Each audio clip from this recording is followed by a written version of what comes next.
La rentrée politique continue sur TV7 avec Sud-Ouest, avec à mes côtés donc Xavier Sautat et Jefferson Desport pour continuer ces interviews politiques. Bonsoir à vous, messieurs. Bonsoir, Bonsoir Raphaël. Raphaël. Et ce soir, Vincent Feltes est notre invité. Bonsoir Vincent Feltes. Bonsoir Raphaël. Vous êtes donc conseiller municipal d'opposition à la mairie de Bordeaux, ancien maire de Blanquefort, ancien président de ce qui était à l'époque la CUB. En 2014, au lendemain des élections municipales à Bordeaux, vous aviez juré que vous serez le maire de Bordeaux en 2020.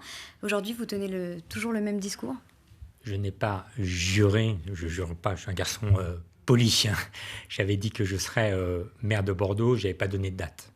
Aujourd'hui, le changement, c'est que tous les pouvoirs sont passés à la métropole. En 2016, à peu près un tiers des effectifs sont passés à la métropole.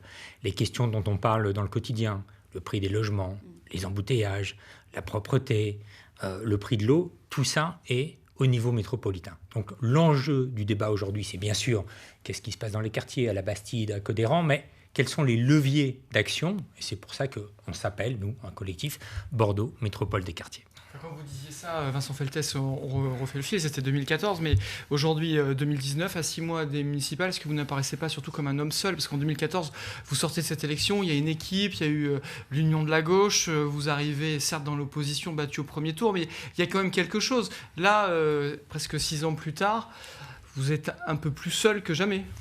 Ce qui est sûr, c'est que je suis hors parti.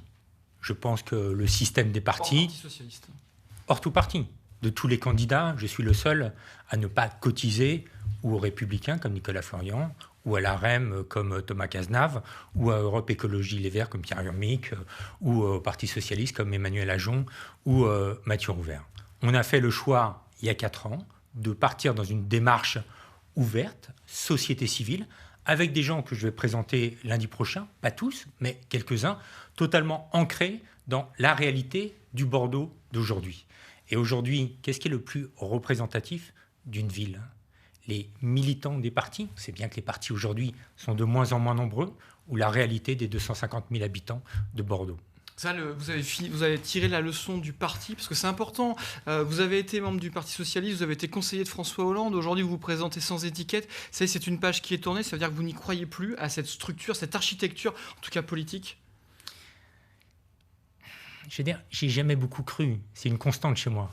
Quand en 2001, vous y faisiez allusion, je gagne la mairie de Blanquefort, je suis avec une étiquette de gauche, mais avec une dynamique associative. Il y avait plus de gens membres de Transcube sur ma liste en 2001 que de gens membres du Parti Socialiste. Quand je préside la communauté urbaine, je gère, avec Alain Juppé, qui est mon premier vice-président, des gens des différentes sensibilités. Quand je suis secrétaire national au Parti Socialiste et que j'invente avec Jacques Lang les adhérents par Internet pour ouvrir le Parti Socialiste, à chaque fois, j'ai conscience qu'il y a besoin d'ouvrir les portes, les fenêtres, parce que les gens pensent que c'est trop décalé. Et donc, j'ai décliné ça sur ma ville qui est Bordeaux. Alors justement, Vincent Feltes, quelle est la différence entre le candidat de 2014 que vous étiez, avec toute la gauche derrière, Jefferson a dit, et le candidat que vous êtes aujourd'hui, puisque ça y est, vous êtes lancé, vous avez lancé votre candidature et quelques idées qu'on va aborder. C'est quoi ? Qu'est-ce qui a changé ? Vous avez changé ? J'ai changé. J'ai mûri, j'ai vieilli. Certains diront, j'ai connu la défaite, alors qu'avant, j'ai plutôt eu des victoires. J'ai vu aussi ce qu'était un pays confronté à des drames. J'ai été à l'Élysée, j'ai vécu les attentats. Voilà, donc ça vous permet de mûrir. J'ai aussi vu ce qu'était l'opposition, ce qu'était une nouveauté pour moi.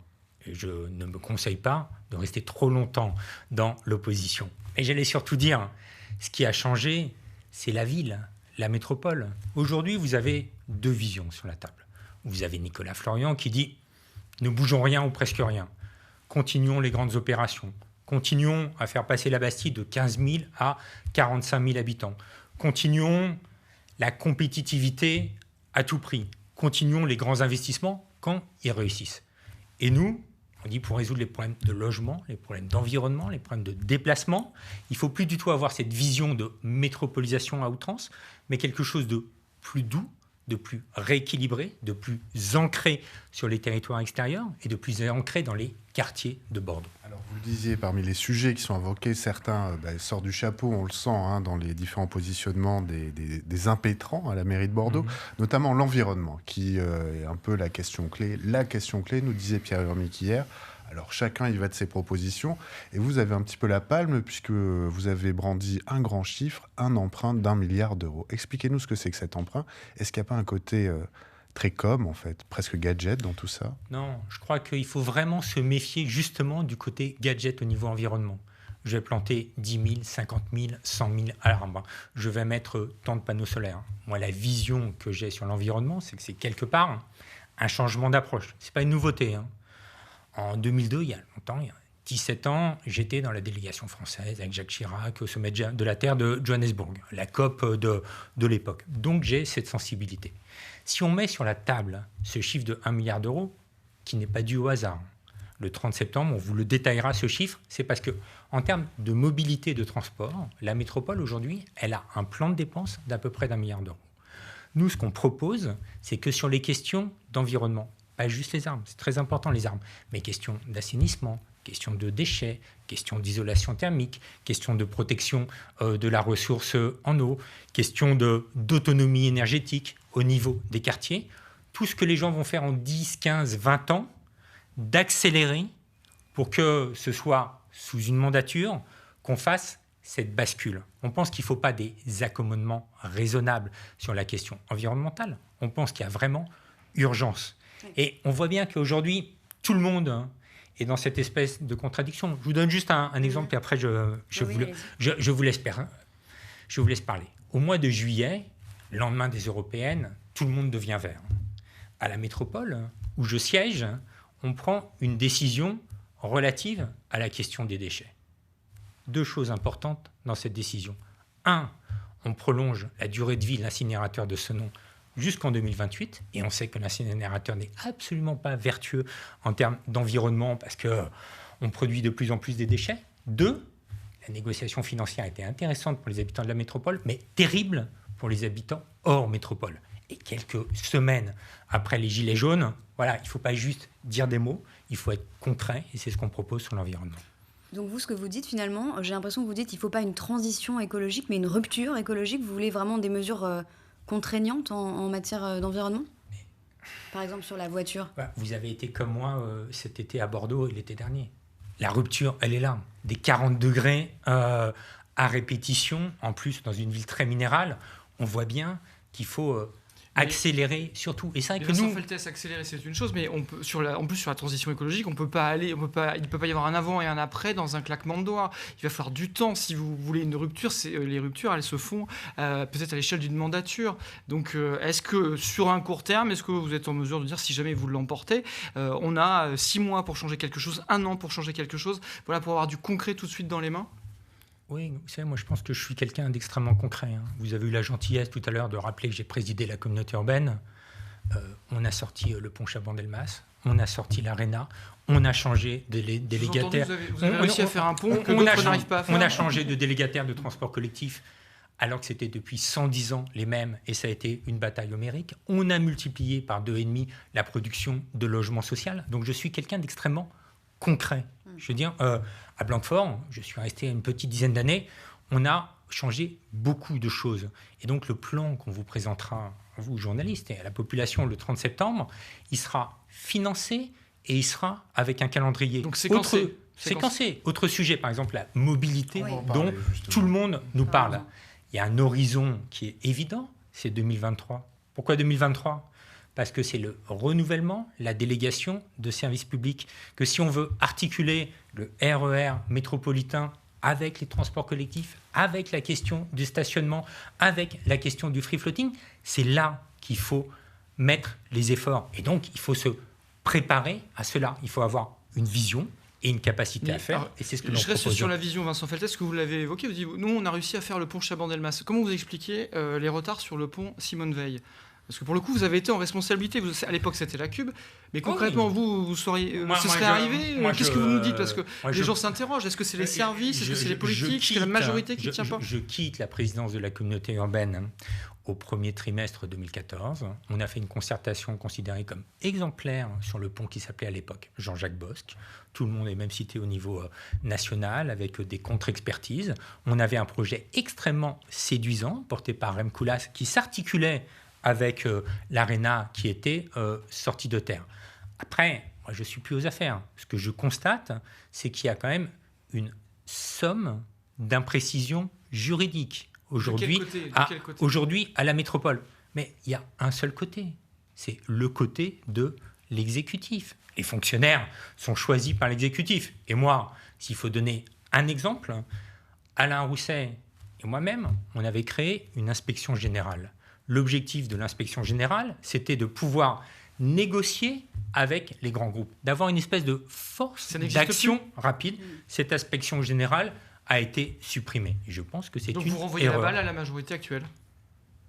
Je renvoie la balle. J'ai été, j'ai été président de la CUB quand il y a eu des problèmes. C'est moi qui m'en prenais plein la figure.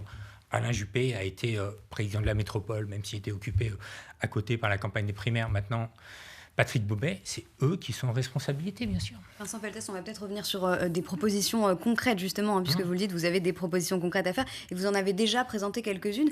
Sur les mobilités, par exemple, il me semble que vous êtes favorable à un péage urbain sur la rocade. Moi, je suis quelqu'un d'extrêmement pragmatique. Ça fait 50 ans, un demi-siècle. C'est long, quoi. Je pense que personne autour de la table n'a 50 ans. Je veux dire, on est là-dessus qu'on parle du grand contournement. Moi, juste légèrement dépassé. On parle du grand contournement. À chaque fois, ça ne se fait pas. Là, je vois bien qu'on le ressort avec un autre nom. Je vois bien aussi que tous les grands investissements en France posent problème. Et je trouve ça absurde, mais absurde, de ne pas réfléchir, on parle juste de réfléchir à la question du péage urbain quand vous voyez le succès à Copenhague, quand vous voyez le succès à Londres, quand vous voyez le succès en Italie, d'autant plus qu'il y a des mécanismes de péage urbain qui redistribuent, c'est pour qui le péage urbain redistribuent socialement les choses. C'est les gens qui passent par la rocade, c'est les poids lourds, les gens qui n'ont pas un usage partagé de la voiture, l'autosolisme et ainsi de suite. Donc on voit bien que là, il y a un levier. Et je ne comprends pas, mais vraiment pas, comment, vu les difficultés qu'on a, qu'on n'ouvre pas ce dossier, qu'on renvoie encore au calendrier grec des investissements qui vont se faire dans 10, 20, 30 ans. Pareil pour le métro, pareil pour le téléphérique. Justement, le métro, ça revient, vieux serpent de mer. Là, il y a un chiffre qui... Je vous invite à lire Sud-Ouest demain, d'ailleurs, sur le sujet, mais 1,4 milliard, c'est une bonne solution, c'est une solution qui devra émerger, apparaître. C'est quoi aujourd'hui la clé de la mobilité à Bordeaux dans votre diagnostic? Moi, je pense que d'abord, il faut se demander qu'est-ce qu'on veut aujourd'hui pour Bordeaux et pour la métropole. Est-ce qu'on veut continuer à appuyer sur l'accélérateur, sur le développement à tout prix, sur les grandes opérations? Et à chaque fois, je cite le cas de Darwin qui est derrière, qui est enserré. Ou est-ce qu'on veut rééquilibrer la métropole avec ce que j'appelle les filleuls de Bordeaux, les Libourne, les Blaye, les Langon, et ainsi de suite. Nous, c'est la vision que l'on a. Un levier, la métropole, des territoires qu'il faut rééquilibrer et plus de proximité à l'intérieur de la ville. Et donc, à partir de ça, il y a deux possibilités. Où on va sur le RER métropolitain, parce qu'on ne pourra pas tout faire. Je veux dire, on ne va pas dépenser des milliards d'euros. Et ça serait irresponsable. Et le RER métropolitain a plusieurs vertus. Les infrastructures existent. On met juste dessus des TER plus légers qui permettent d'aller de Bassins à la gare Saint-Jean en 8 minutes avec une fréquence toutes les 15 minutes qui permettent d'articuler Bordeaux avec le hors métropole. Et donc là, je trouve que c'est quelque chose de vertueux avec une échéance à court terme, ce que je vous indiquais tout à l'heure, 2023, renégociation de la délégation de service public, ouverture de la gare de la Médokine, où on part dans quelque chose juste à l'intérieur de la métropole, puisque le métro, ce n'est que à l'intérieur de la métropole, et ce n'est pas du tout l'articulation métropole hors métropole. Moi, ça me paraît plus hasardeux, et en tout cas, ça ne me paraît pas être la priorité. Et moi, je préfère, puisque nous parlons de chiffres, je préfère les 300 millions d'euros sur le RER métropolitain, parce que ça, c'est du tangible, et le milliard d'euros pour la transition environnementale en une mandature, et pas en 15 ou 20 ans. Alors Vincent Feltès, vous êtes candidat, on va revenir un petit peu à Bordeaux, et justement sur ces questions de mobilité, vous êtes au fond, puisque un certain nombre de candidats ont défilé à ce fauteuil, le plus coercitif sur la place de la voiture. Vous voulez supprimer les voitures en surface, le stationnement de surface, dans un horizon d'une dizaine d'années. Vous allez plus loin même que Pierre Urmic, qui est écologiste. Je suis pas sûr que Ça va être dur comme rupture. je suis- C'est absolument pas populaire, vous le savez, comme mesure. Oui, et vous pensez que c'est plus populaire de laisser à nos petits-enfants, arrière-petits-enfants, une planète saccagée? Vous pensez que la responsabilité d'un politique aujourd'hui, c'est est-ce que je vais faire 51% et après je me lave les mains? Non, c'est pas possible. Mais vraiment, c'est pas possible. Et je dis ça. Non, mais je dis ça à tous mes collègues. Feltès pour se débarrasser de la voiture en surface, puisqu'on sait bien qu'il y a des gens aujourd'hui qui travaillent dans la métropole qui n'ont pas d'autre choix, qui n'arrivent pas à faire autrement que de se servir de leur voiture, justement. Est-ce que ça doit se faire petit à petit? Nous, ce que l'on propose, c'est déjà pas du jour au lendemain. On est sur un calendrier entre 5 et 10 ans. Ça ne concerne pas l'autopartage, ça ne concerne pas les véhicules électriques, ça ne concerne pas les véhicules pour les gens qui ont une obligation, je pense aux aides-soignantes, aux gardes malades et ainsi de suite, d'avoir ce genre de véhicules. En revanche, pour plein d'autres personnes, c'est un luxe. On peut avoir des poches de stationnement et ça a été fait honnêtement avec un vrai succès à Copenhague. Et allez vous balader dans Copenhague, une place de parking, c'est 12 mètres carrés. Vous remplacez ça ou par une piste cyclable, ou par un terrain de boules, ou par un jeu pour enfants, ou par des armes. Et dernière chose, je le dis avec le sourire, hein, cette idée, elle n'est pas de moi. Et de qui? D'Alain Juppé. Parce que Alain Juppé. Non, mais spirituel d'Alain Juppé. Non, mais pas du tout. Non, mais honnêtement. Les héritiers sont nombreux d'Alain Juppé. Moi, je me revendique absolument pas comme héritier d'Alain Juppé. Honnêtement, il a eu un certain courage. En 95, souvenez-vous des voitures, place de la Bourse. Souvenez-vous des voitures à Péberlan. Souvenez-vous des voitures sur les quais. Voilà. Et quelques années après, au moment où il y a l'autopartage, au moment où vous avez le véhicule autonome qui est un train de pointe, au moment où les gens se déplacent plus à vélo, en poussette, parce qu'il y a à nouveau des enfants à Bordeaux, ça nous semble plutôt une bonne politique. Donc, nous, ce qu'on propose, c'est une vision, des moyens d'action concrets et surtout pas juste une poursuite, un étiolement du site. La difficulté, donc, on a connu ça dans l'histoire de Bordeaux. À un moment, on a été dynamique, même très dynamique. Puis dans les années 80, après la crise pétrolière, au moment de la décentralisation, parce que Jacques Chaban-Delmas était moins présent, on a raté. On a perdu 10 à 15 ans. On veut éviter ça pour Bordeaux. Alors justement, il y a un point dur également qui fait partie de plusieurs programmes, le logement. Thomas Cazenave hier parlait d'un audit sur les grandes opérations immobilières. Vous parlez d'un moratoire sur ces grandes opérations. Expliquez-nous la nuance. Sur le logement, je suis aussi très, très pragmatique, qui est comme une des choses qui me caractérise. On n'a jamais autant construit à Bordeaux. Entre 3 000 et 4 000 logements. Et regardez l'évolution de Ginko, de Bassin à Flot, de Brazza, de Bastiniel, de Atlantique. Et il n'y a jamais eu des prix aussi élevés. Oui. Pourquoi? Parce que Alain Juppé, c'est le principal reproche que je lui fais, n'a jamais voulu réguler le prix du logement, n'a jamais voulu utiliser la préemption foncière avec un établissement public foncier. Aujourd'hui, Nicolas Florian ne veut pas aller sur l'encadrement des loyers, ne veut pas aller sur la réquisition des logements. Je vais vous donner 2 chiffres. On a à peu près 150 000 logements à Bordeaux, 10% sont vacants, plus vous avez les logements entre 8 000 et 14 000 utilisés par Airbnb.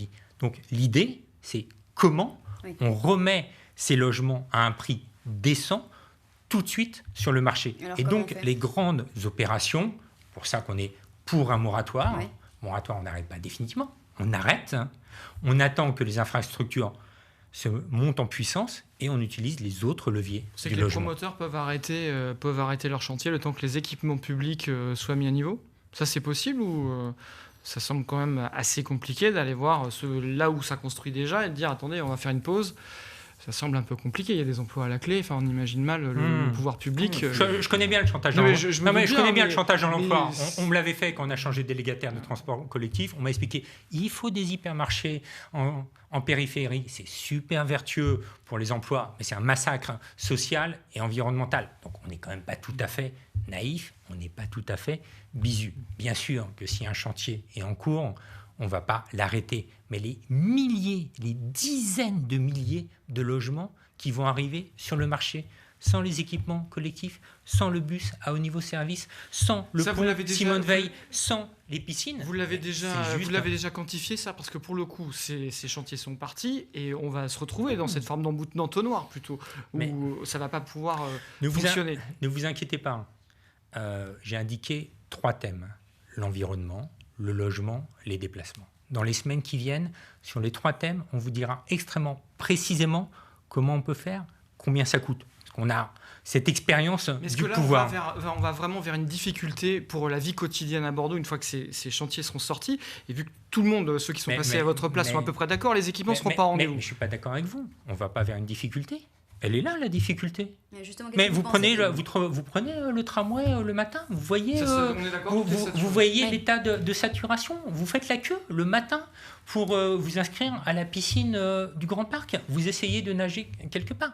On a eu un problème d'accompagnement en équipement collectif. Et donc ça me paraît vraiment mais ça la peut priorité. se rattraper parce que ce sont des chantiers de longue haleine. Construire une piscine, on sait que ça se fait, il faut quand même 2-3 ans, peut-être un peu plus pour faire un chantier comme ça.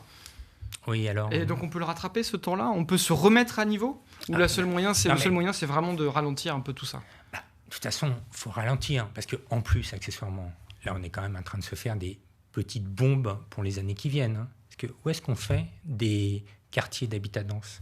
Ginko, à côté des Aubiers. Bassin à flot, à côté de Bacalan. Brazza, Bastiniel, à côté de tous les grands ensembles de la rive droite. Euratlantique, à côté de Saint-Jean. Là où il y avait déjà une concentration d'habitat social, on surajoute de l'habitat social sans équipement collectif, alors qu'en centre-ville, le taux d'habitat social n'a pratiquement pas bougé. Donc là, on est vraiment sur quelque chose qui ne fonctionne pas. Donc vous pensez que le seuil de 300 000 habitants fixé par Nicolas Florian dans sa conférence de rentrée, c'est pas raisonnable ? Non, je pense que c'est absolument pas raisonnable. Ce que propose Nicolas Florian, c'est de refaire ce que Alain Juppé a fait en 25 ans. Alain Juppé, quand il arrive, il y a 200 000 habitants, un peu plus à Bordeaux. Aujourd'hui, on est à 250 000. Et on a un sentiment d'étouffement. Donc moi, je pense qu'il faut faire une pause et rééquilibrer les choses. Moi, je suis marqué par le nombre de connaissances, vous devez en avoir, qui décident d'aller vivre à Libourne, à La Réole, qui décident d'utiliser le TER. Parce qu'on voit bien que dans les années qui viennent, il y a cette espèce de rééquilibrage territorial. Moi, en 2007, je suis le grand partisan de la métropole. Je ne le regrette absolument pas. Il fallait que l'on grossisse. Le symbole que vous avez manié à l'époque, cette métropole millionnaire, c'est un truc qui est frais aujourd'hui. Est-ce que vous n'êtes pas trompé un petit peu à l'époque de diagnostic sur cet objectif ? Parce qu'aujourd'hui, on le sent, c'est toujours dans les conversations. Grandir fait peur. J'ai une expression là-dessus. Je pense qu'on a quand même du mal à s'excuser d'avoir réussi, quoi.